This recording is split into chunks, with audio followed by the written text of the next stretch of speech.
Hey, everybody. So glad to be here with you today on WTF Talks. See that, Matt? I got it right this time. Booyah. Hey, this is our podcast between Hannah and I. Today we've invited my pastor, Josh Laxton from Northland Church here in Florida, to talk to us a little bit about work. Josh, I had a message a couple of weeks ago about work and what place that holds in people's lives. And I just thought it was a really good and interesting message and something that people don't talk about a lot. Josh, um, today I'd like to talk a little bit about your work, a little bit about your theory on culture, and a little bit about um, just kind of some of the things that you were high points for you in the message that were like really poignant that you think would be applicable to every worker, um, not just um, you know churchgoers or what have you, but that are really generically applicable to everyone. Um, and then I know you're going to bring the gospel and everything you do, and I'm not afraid of that either. So Mm. let's get at it, Josh. Um, Welcome to WTF Talks. I think the first thing I need to know, I have to know, the WTF, we love it. But coming from you, what's your initial first impression of WTF Talks? Well, my first impression, I don't know if I can say it on the air, but I do watch Apple TV a lot. And so, I mean, first thing that comes to my mind is what it really got, stands for in a cultural sense. So, but you have to remind me, what's the values again? Work hard, Yeah. tell the truth, and finish the job. And so when Okay. I'm Work. not in the way, they're all Yeah. written at the bottom of it. We try Oh, that's never to right. put up the logo without the words that explain it with it. It Yeah. I'm so literally those three things were written on the wall of our first office before WTF was a thing. Like it didn't really start to become a Yeah. thing until 2010 and later. Uh, Okay. uh, yeah, Ish. about that. And so for us, we were doing this in 2004, 2005. And Hannah would tell you as a kid, those were the things that her mother and I were not literally beating into her, but Pounding. Yeah. Pounding. Like work hard, tell the truth, and finish the finish job. the job. And did it So work, Hannah? Oh, it worked. Oh, Oh, really? it You finished the worked. job? Like what? Like, yeah, you finished the job. Yes. Yes, I Okay, do. Honestly, I've got lots of misfalls. I've got lots of things I can work on, but I am very good at finishing the job. right, and I think that honestly, Hannah's a little crazed about it. Rhonda is a little bit crazed about it. So some of that comes on nature, but I'm so bad at it that that's why I wrote it on the wall. okay, There's So, like, I'm good at working hard and yeah, I'm good at telling the truth. I'm bad at finishing the job. And that's why I need a team of people around me that know that that's a priority for them so they can help pick me up and also help me be driven to do the things that I commit to them to do every day. okay. Now, so I mean, you brought me on to talk about work, but your very first value is work hard. So how do you define working hard? You see how I just turned the tables on you. You brought me on as Oh, a I love guest, it. and now I'm like throwing you a Interview me, baby, question. But interview me. So yeah, to me, working hard is an integrity issue. okay, And so I believe that working hard is bringing your full essence. Essence is a really lame word, but your 100% every day of what you have in the bank to bring. Now, some days, this is Monday after Easter Sunday.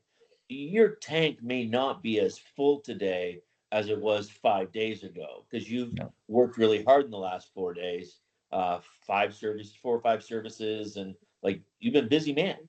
And so I wouldn't expect you to bring today what I would expect on a normal Monday. Does that make sense? yeah, that makes So that sense. to me that's the integrity issue around Gotcha. working hard is just give it your all.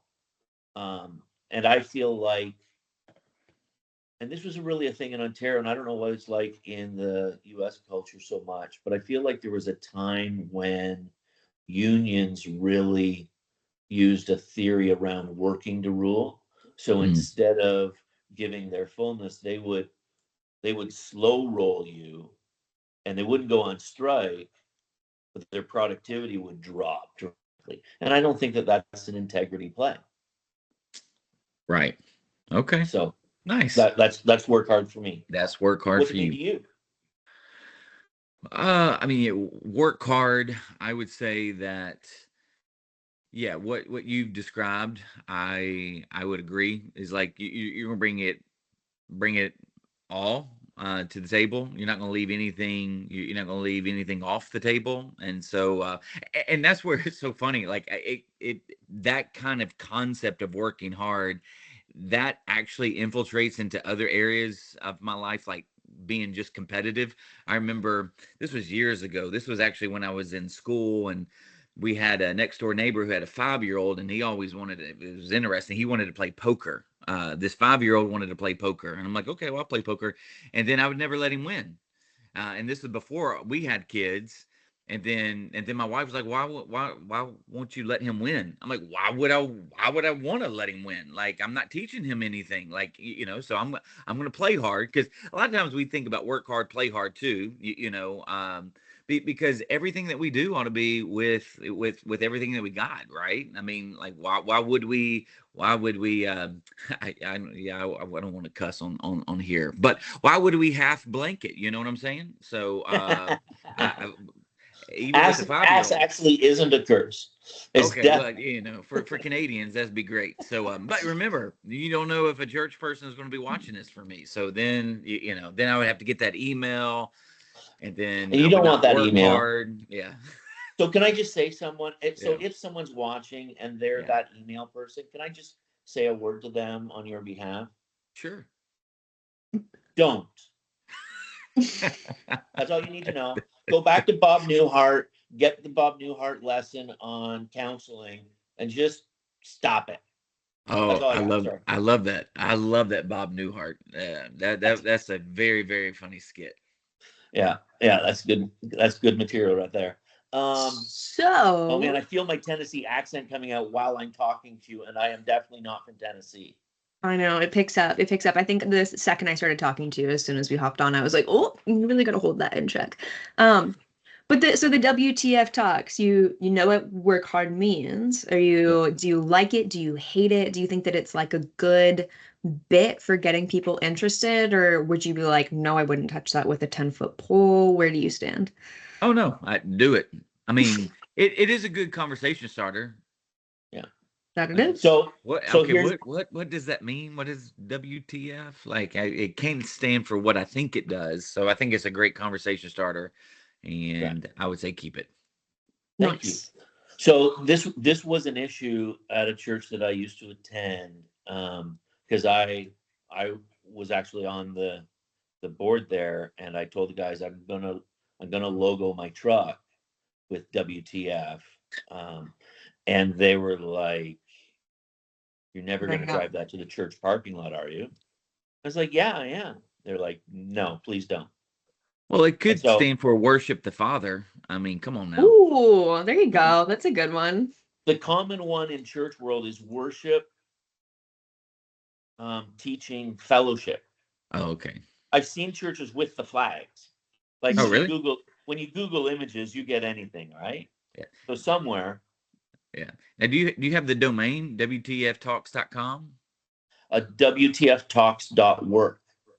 .work. Okay. Yeah. Nice. So it ties it all together in the theme. So yeah. Okay. So, well, good to know. Glad to have a little stamp of approval from you. Definitely, will help me sleep better tonight, because I've been really concerned about anything that. to help you sleep better. Yeah, absolutely. I've been every night just wide awake. We're super concerned around here about what people think of us. Very That's so obvious.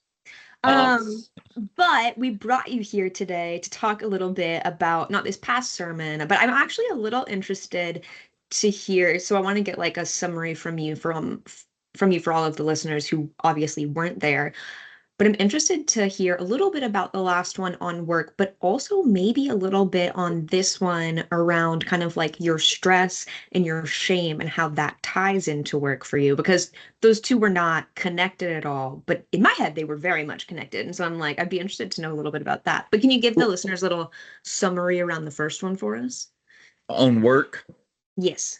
Yeah, so on work, the thing from a biblical perspective, the Bible is very much pro work, but what we tend to do as human beings, we tend to see work in a more fallen human sense and not more of a biblical pre-fall, pre-sin sense.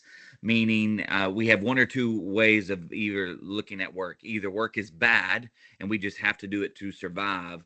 Our work is a form of our identity and thus worship. And so, therefore, we worship work. So, we either see it as bad because we're like, work is just so burdensome, work is so painful, work is so stressing. And so, therefore, I just really don't like work. Or we swing the pendulum all the way around to go, I mean, I absolutely adore worship and I live to work. And the Bible is going to give a more balanced view because work is good, but work is supposed to be a secondary purpose. You see, so Mm. so in the world, and particularly in the biblical sense, is that there are levels of purpose, just like there are levels of love. Like now, one of the things I say for Americans that we're at a huge disadvantage with this idea of love because we only have one word for love. Where in other languages, particularly like the Greek language, they have like 4 or 5 words for love. So in one sentence, we'll say, I love pizza. The next sentence, we'll say, I love God. Well, are they the same thing? Or I love my dog. I love my spouse. Or is that love equal? Probably not Right. for most people. And if it is equal, you probably ain't The going to be amount of married love long. that I have for pizza is disproportionate to where it should be on that scale, though. Well, that's fine. I mean, but not to Rhonda. I promise you. Oh, Rhonda No, slap you silly. I know Rhonda. no, and You- and it's really only Chicago style deep dish from Giordano's that is particularly special to me. No, But I love, well, I do, I actually do love me some deep dish pizza. So, nevertheless, so there's got to be levels of love. Well, just like there's levels of love, there's got to be levels of purpose because not everything can be equal in our purpose. And Mm. so when we were created, this is what the Bible teaches. When we were created in the image of God. And so therefore, the primary love that we as human beings should have is actually towards God because he created us. He created us in his love, by his love, so that we might love him and he's our primary love. But then also, he ought to be our primary purpose because everything that we do, including work, should be driven out of love for him. Okay, so what has happened after Adam and Eve sinned, and this is where I like, so Hannah, if people would love to hear me preach for like an hour and a half, 2 hours, I could tie all of these things together. But I'll then include the link though, so people can go back and see it if they want the full thing. yeah, because I'd love to tie all these together because I actually think that when human beings actually unraveled love for God, it actually unraveled their view of work.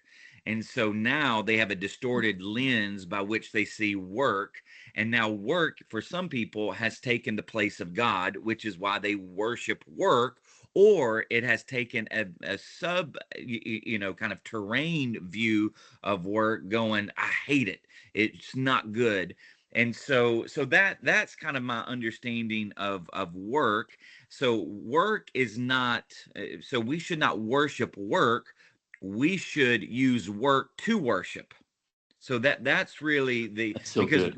because we're using work to ascribe worth, because that's what worship means. Worship just simply means to ascribe worth or value to something or someone.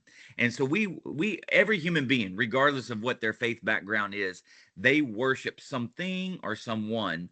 And the Bible just tells us that we ought to use our relationships, we ought to use our work, and we ought to use our stewardship and our management of our time, our talents, and our resources as tools by which we ascribe worth to the one who created us. Mm. Wow. So that was a lot, and it all really resonates with me. Like um, the reality is that that's exactly my my like when I was in college, I intentionally chose to not go into ministry because I was a bad student. And so bad students, in theory, create bad pastors. But if I applied myself in business school and I did better there, then in theory, I would be a better worker. And I don't know that all worked out. That was I was 18 years old. So my frontal cortex or whatever was not Was that not it is fully developed. yeah, I don't know that it is fully developed today, but I love what you're saying about we all ascribe worth and we all ascribe value to something. And the question is, what is it that you as an individual are ascribing value to? And so if you just look at what you do in a day, you're ascribing value to something. And Yeah. so that's really Why do interesting. why do you think that work has taken the place of God in that relationship for so many people? Do you think it's just nature of it's what we all spend our time doing? Do you think it's kind of a combination of like the hustle culture and people around us, or just like the fallen nature of other people? Or is it just because we're always chasing money to pay our bills and that kind of turns and cycles forward? Or how do you see that kind of coming through? Why is that? But yeah, I think it's a combination of everything that you kind of just said, Hannah. The the thing that I would say from a biblical sense, just to kind of attach it to something. All right, so when Adam and Eve, when they sinned, and one of the things that I do is I like to define terms if I can. And so sin is not breaking God's commands, it's actually breaking his heart. And so I talk about how sin is loving anyone or anything more than God. And because Adam and Eve chose to eat from the tree that God told them not to, the original sin is actually unraveling love for God. Because if they actually had primary supreme love for God, they would not have eaten from that tree. And so that's where we break God's heart before we even break his commands. But they are two sides of the same coin. But I actually say that sin starts with the unloving act towards God. Okay. So with that, now when Adam and Eve realize they are naked, now from the South, I say it wrong. People have told me that for years now, so I'm very sorry to all of your That's listeners. okay. Our Ontario people will love that. They'll eat it up. Good. All right. So naked. All right. So Nekked. That's what So Adam and Eve, they realize they are naked. And what they do is that they sow fig leaves. Now this is interesting. They were supposed to cultivate the raw materials of the earth and make something of it. Well, they're actually going to work, but they're going to work to love themselves. Because they don't go to God and say, hey, something's wrong. We feel shame. We feel something has happened, because we ate from they don't run to God. What do they run to themselves, and they begin to go to work sowing fig leaves. And so this is a way by which I think that we now distort work in a fallen sense, is that now we use work to cover our shame. So we think that if we get the position that we've always wanted, then hey, then we'll feel better about ourselves.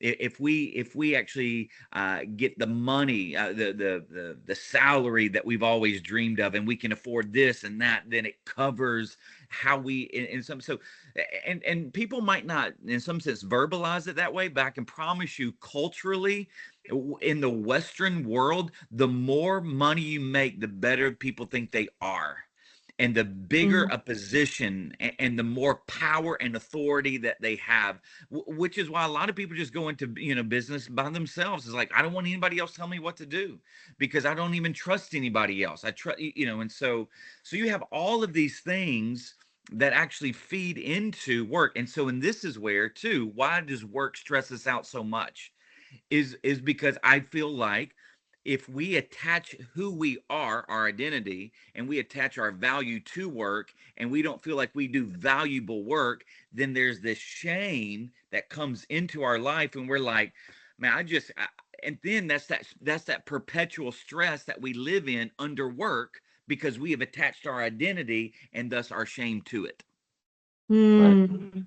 That goes back to one of the things that you mentioned in the message, where you were consulting with the most smart people in the world by chat GPTing a question. Yep. about why people don't love their work, or why do people struggle with their work. And it came back to really liking the people they're working with and trusting their managers, and that there be a strong company culture behind all of that.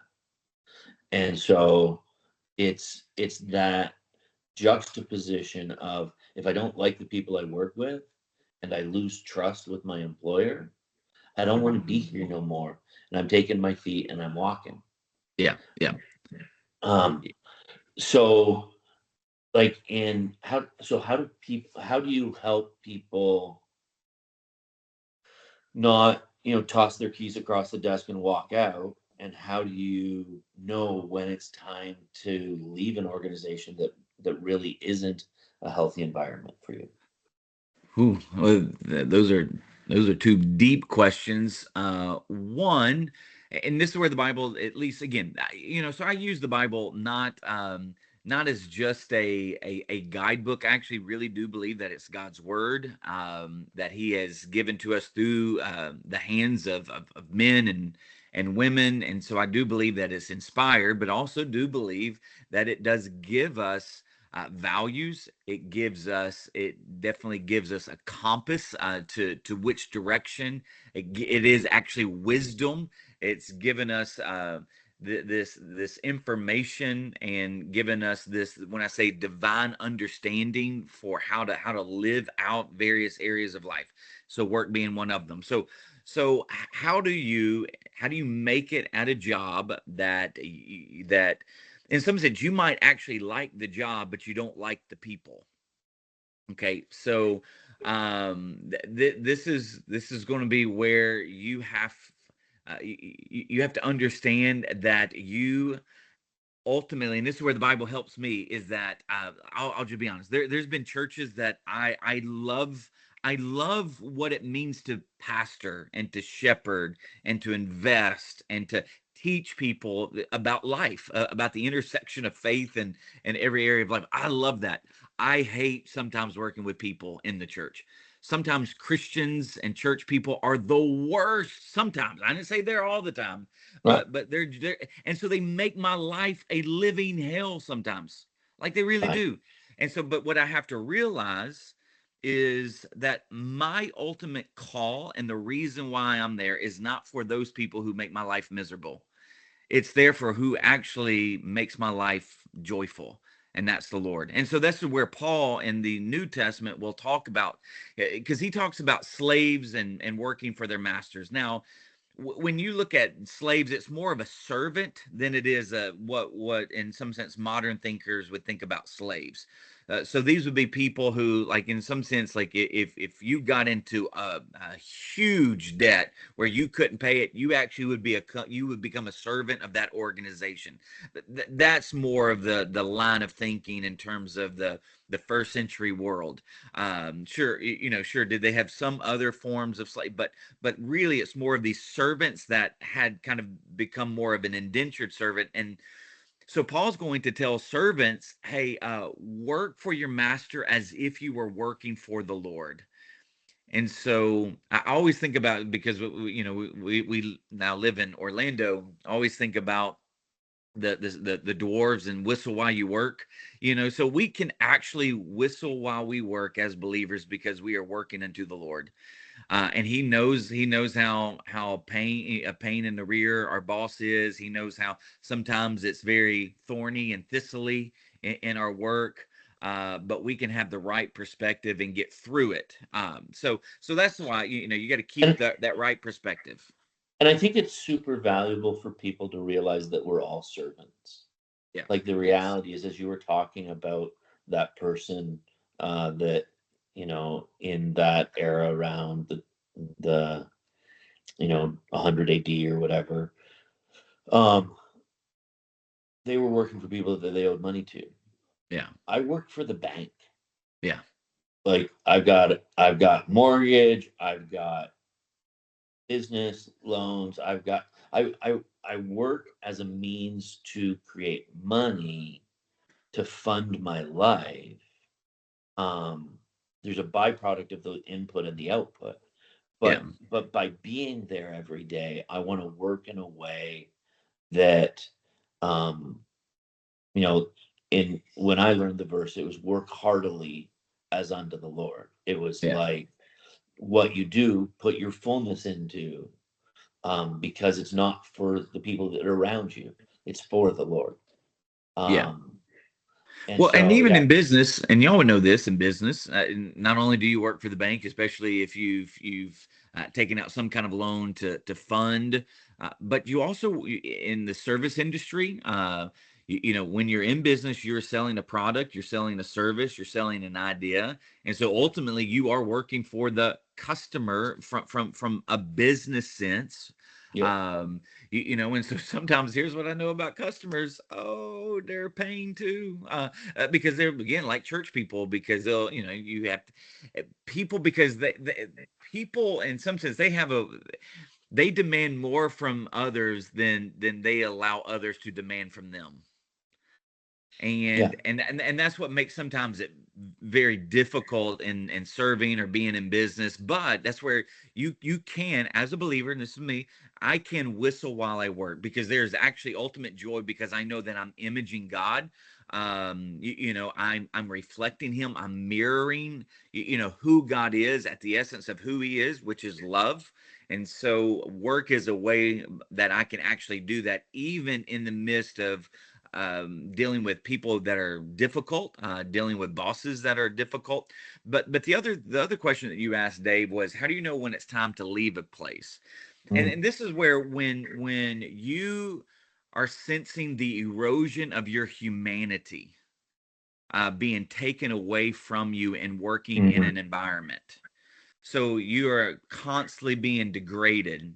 You are constantly being, in some sense, when I say work to death, and putting unduly stress on you, a toxic environment. And so there's elements of your humanity that are actually being eroded and staying in this place.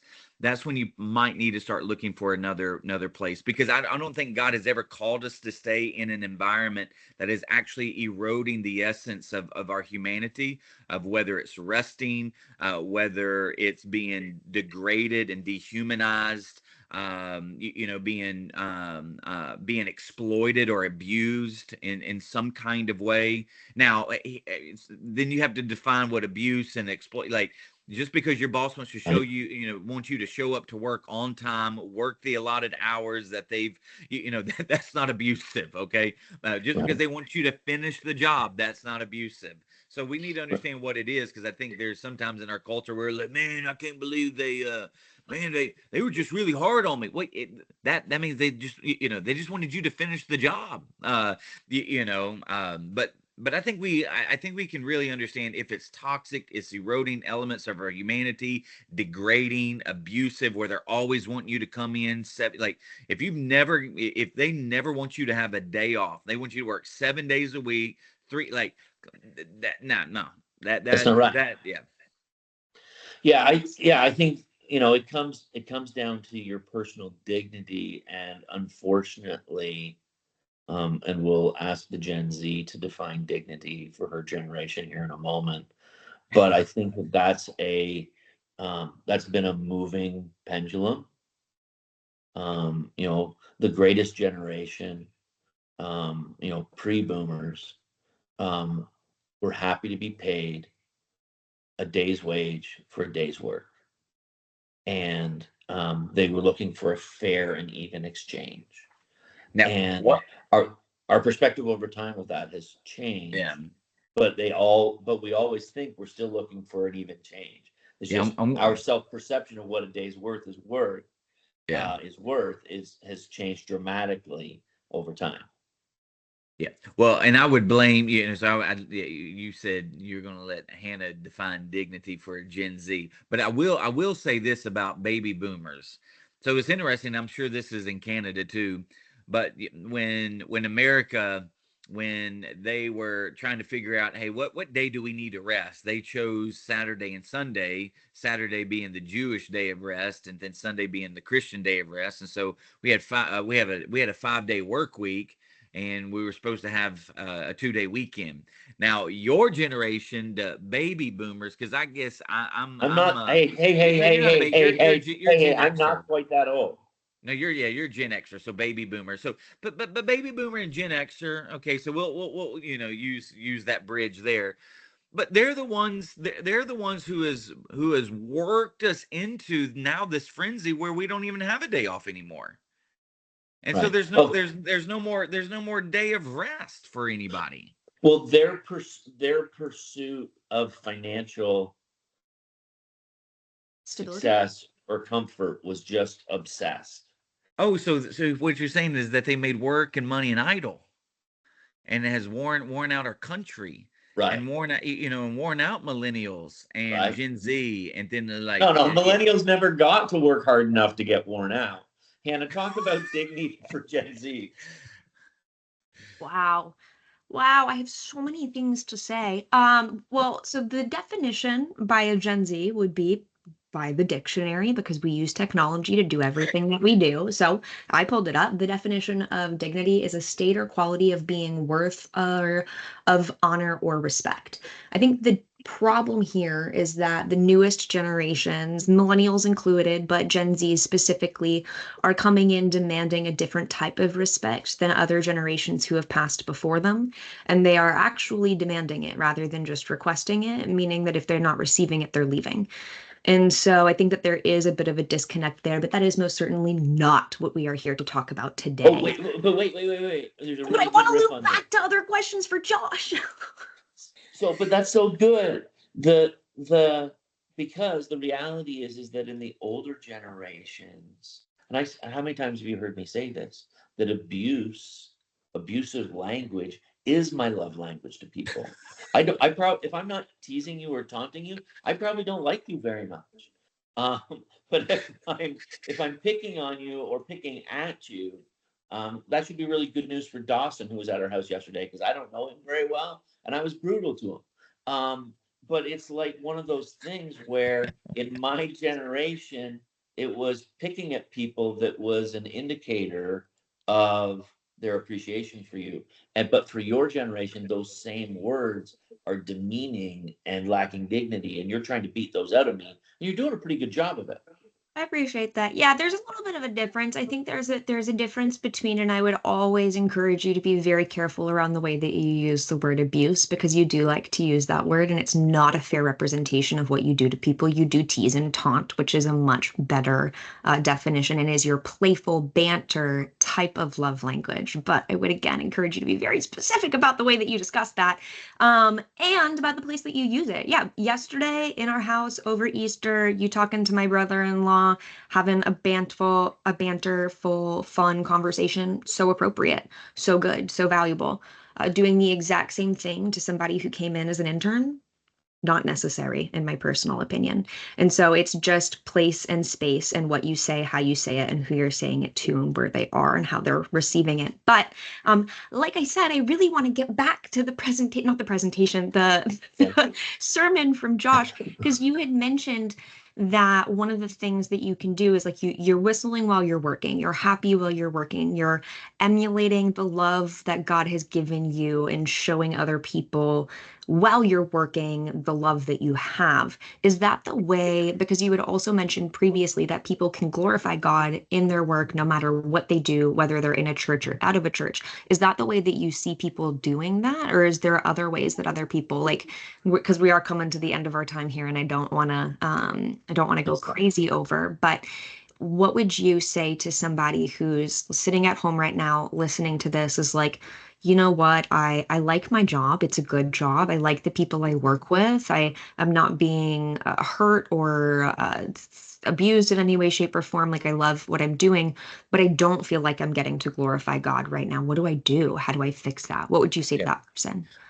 So I would just begin to dive deep into an understanding of how you've been made. So one of the things that I did in that message is I talked about there's 5 options and really 4 big options when it comes to work. You got knowledge-based work, you got skill-based work, you got service based work, and then you got vocations that are a hybrid of all of the above. And so when you're trying to discern, and this is where I'm like, discern what is a good job, a good career, for you. So ask yourself, what am I good at? Um, Ask yourself, what skills and abilities come natural to me? What do I love doing? What motivates me? And so those are three questions that you can just even ask yourself, and then ask other people that you actually trust.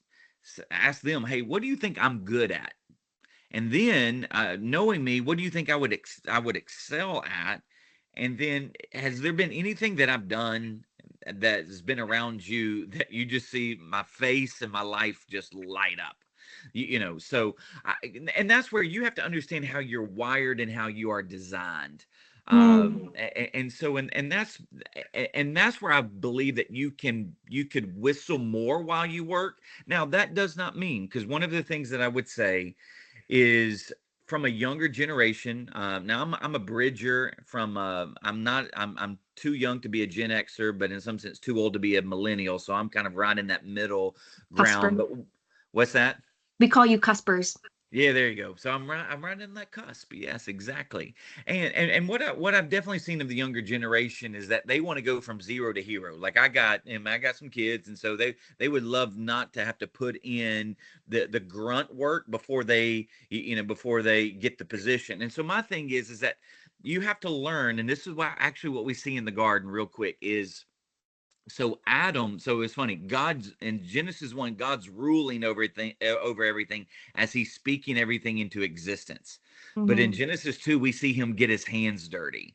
So he goes from kind of this cosmic king to now this gardener, and he's fashioning Adam, he's planting a garden. And then Adam, we see him working and tending the garden. And then at the end of chapter 2, he's naming all of the animals. So now he's doing like like authoritative work.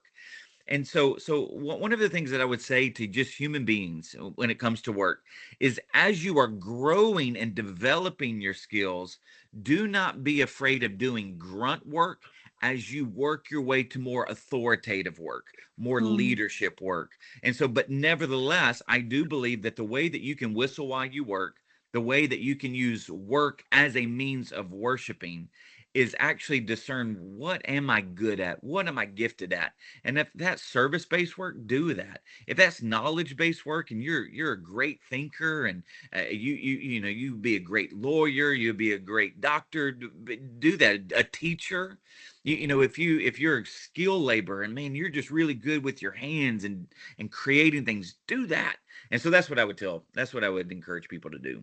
okay, I like And that. there's dignity in any work like that. And there's Yeah. dignity, there's no work. And this is one of the things about America that I hope and pray that the church can really speak into it, is that none of us are beneath anything. That's definitely true. I have one more question and I'll throw it back to you, Yeah. Dad. But you talk a lot about, or you just talked a lot about the concept of discernment and kind of like, okay, we get these gifts from God, we are given, and then we are to use our discernment to understand kind of what is to come and what is to move forward.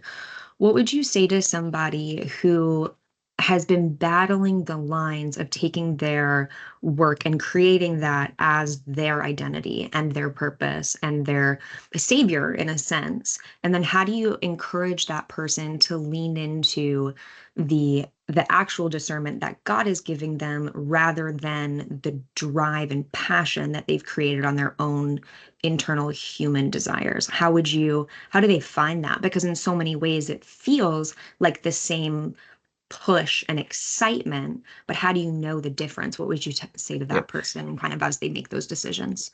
I'm gonna give you the example from a pastoral perspective, but I think it's going Please. to translate. Okay. So most churches are small. In fact, 92% of churches are under 200 people. Wow. So 92% of churches are under 200 people. And this is in America. I'm sure it would be very, very true in Canada, because Canada is even least church than or less church than America.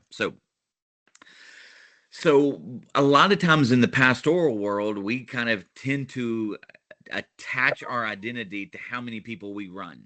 So how many do you run? And if somebody says, well, I run 80, and then the other person says, well, I run 250, we have a tendency to think and attach our identity to, well, we run more than you. And so the person who runs less, they're always constantly feeling behind because they feel like they don't measure up because they don't have a bigger church. Okay. I think that in vocation, because that's a vocational sense for pastors, a vocational sense of in the workplace can happen just as much, is that we attach how we feel, our emotions, to what we make or what the product is, our finished product. And so this is where, if you constantly feel beat up because of your work, there's probably some identity in your life that is attached to your work.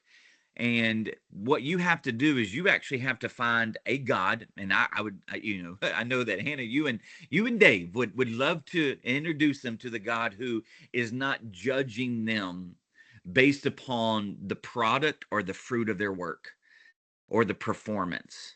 Like, yeah, you have this value of work hard, but you work hard not to earn something. You work hard because you already have something. Mm.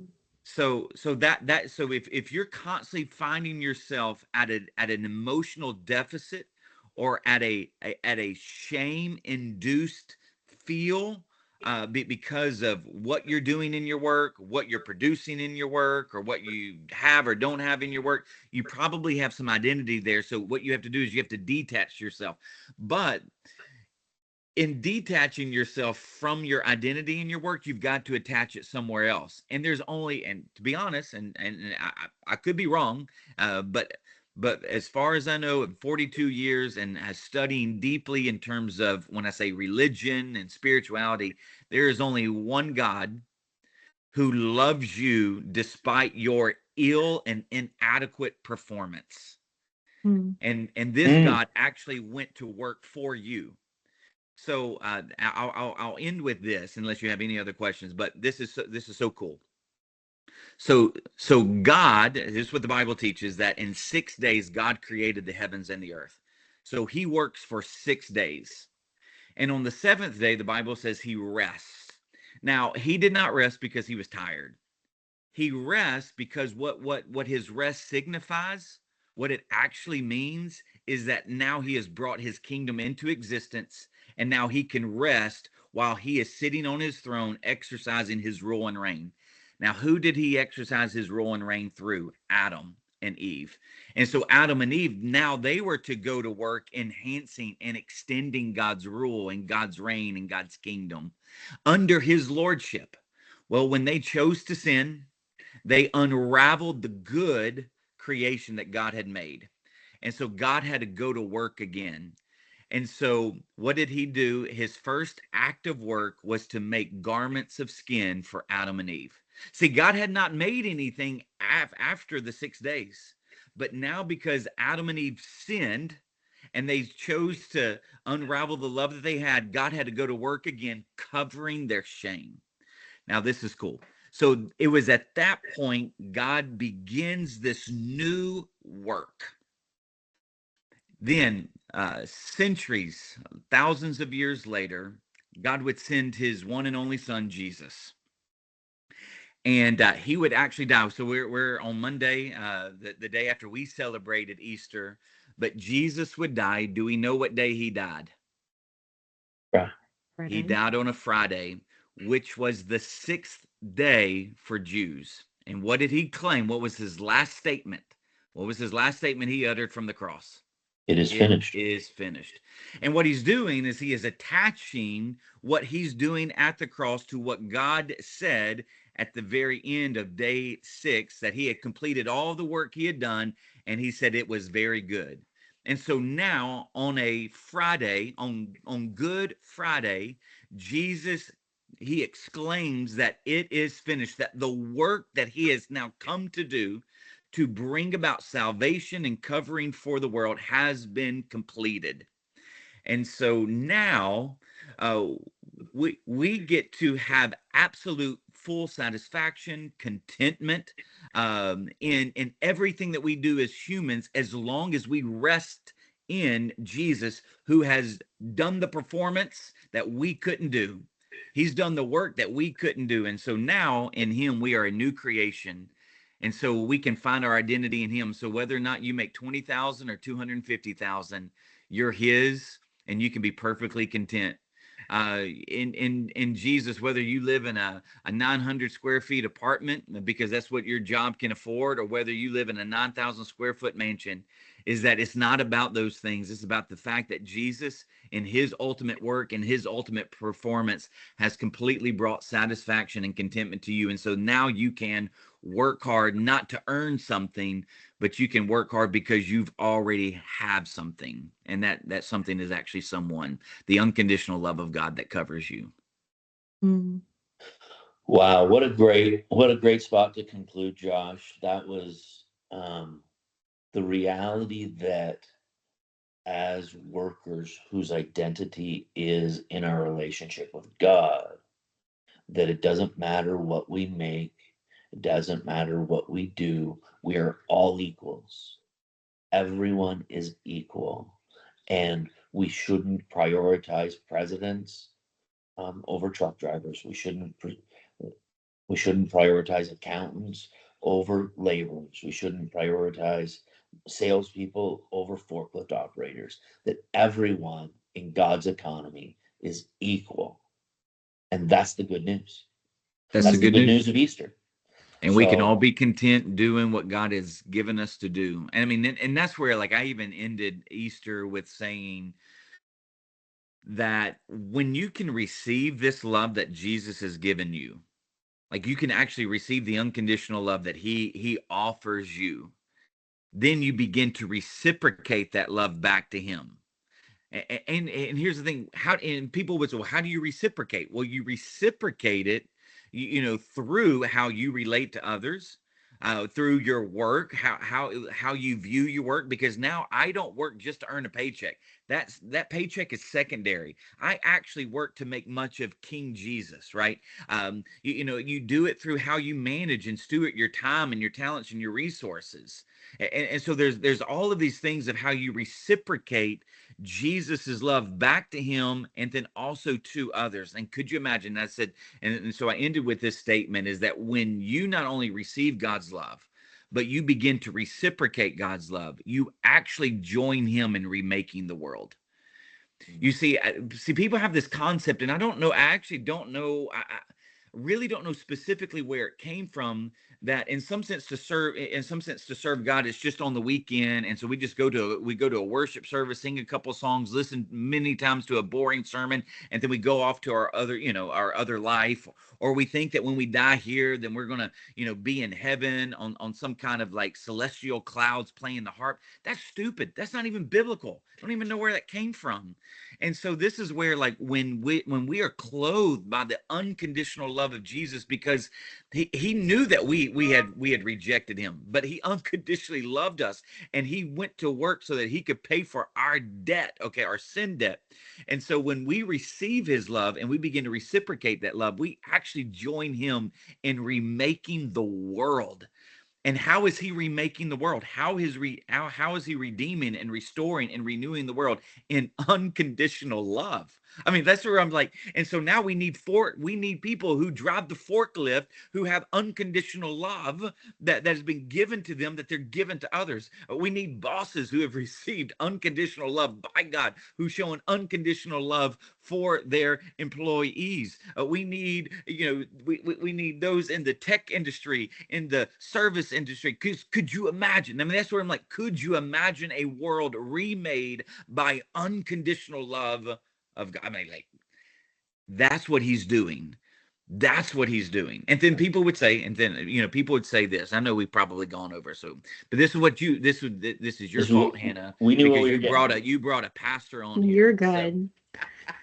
But this is, so people would say, well, why doesn't he just do that now? Okay, this is like, how many days did it take God to create the heavens and the earth? 6 days. Okay, so is it 6 literal? Is it 6,000? We don't know. but we just know it took him 6 days. Now he could have done it all in one day if he wanted to, but he chose not to. 6 days. So when Jesus rose from the dead, it was the first day of the week. And here's what the Bible teaches is because he rose on the first day of the week, he signifies new creation. That what he has done in his death and resurrection has brought in this new creation. He has broke new creation into time and space, but it's not fully yet.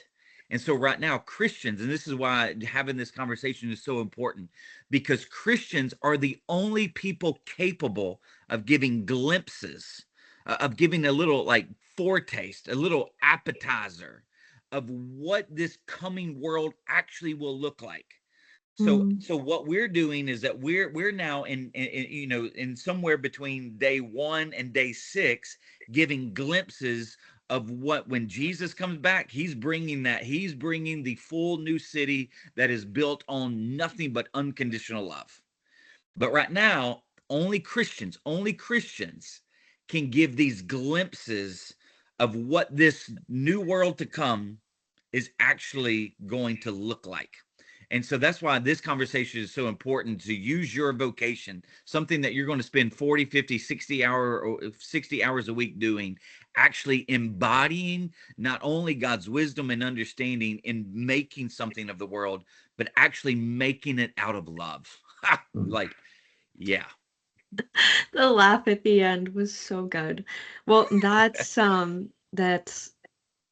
that's great. Thank you for sharing that. I think that that'll be really interesting. Like you mentioned, Canada is a lot less churched than the US is. And so I think that this message itself will be pretty substandard, perhaps not the right word, but not standard for what they've received and what they're pretty used to. But I think a lot of people won't be expecting this.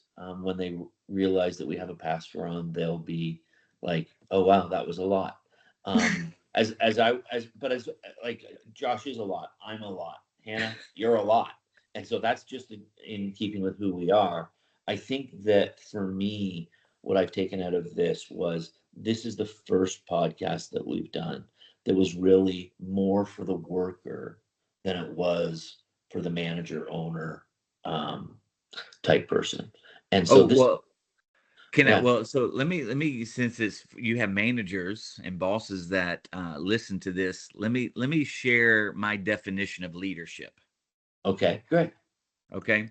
So here's how I define leadership. It's the act of leading a person, a group of people, or an organization from point A to point B. So you need to know where you are and where you're going, right? So that's what a leader does. You're able to chart out the map where you're going, but you're going to do so in a manner that glorifies God, so that the untapped potential that is being developed, or the tapped potential that is being stewarded, can be used to bring blessing and flourishing to the world. So what I want you to think about in leadership, because this is what work does. So see, leadership and work ought to be seen as two sides of the same coin. Work is actually developing the untapped potential of creation, or you're actually stewarding the tap potential that's already in creation. So work, so in a knowledge base, maybe you are trying to develop the untapped potential because you're trying to ideate, you're trying to create. In maybe a service industry, you're trying to steward the already tapped potential. So for instance, if you have a house cleaning company, you're trying to steward and manage the already tapped potential and keep it tidy and neat. Okay. So what leadership does, whether you are a manager or whether you are a CEO, you have to understand that there are some people that they actually have a lot of potential as a human being, as a human worker, but it needs to be developed. So that means not only do you need to know your line of work, you actually need to be understanding human resources, of actually how to work well with people. Because here's horrible bosses, they might know their line of work, but bosses are those who don't know human beings. Right. So you are a terrible boss if you do not study human nature. I'll just say it that way. Right. Okay. Right. Because as a boss, you're supposed to develop the untapped potential in those people. And Right. then if you are a CEO and you're working with all of these people who have tapped potential already, and not to say that they don't have room for growth, but if you have high capacity people working under you and you don't know how to lead them, they ain't going to be working under you long, because you won't know how to steward them to bring about even the collective potential that is in the room as high capacity people. So that's how I define leadership. But again, leadership and work are actually two sides of the same coin. Yeah, I was gonna say, I was like, as much as this is for the worker, I feel like that is just as much for the manager. But as we finish out and wrap us up, Josh, would you mind praying for all of our listeners and we can say goodbye? Absolutely. So, Father, I pray for the men and women that will listen to this podcast about work. And we know that work is a way that we get to reflect you, mirror you. And so, Spirit, I do pray that you would empower us, Father, to be able to reflect you in our work. I pray for the worker who's struggling, who's frustrated right now. I pray that you will give them eyes to see, ears to hear, maybe even a mind to understand what you're calling them to do. If it's to stay where they are, stay. If it's to go deeper and to maybe even do something else that you've given them skills and abilities to do. I just pray, Spirit, you give them wisdom.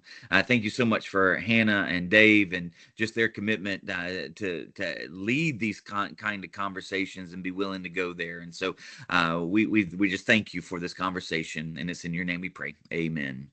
Amen. Amen. Josh, thanks for joining us. This has been really great. Yeah, thank you. You're welcome. Well, thanks for having me. Well, see you again soon, I'm sure. Bye. Yeah, see ya.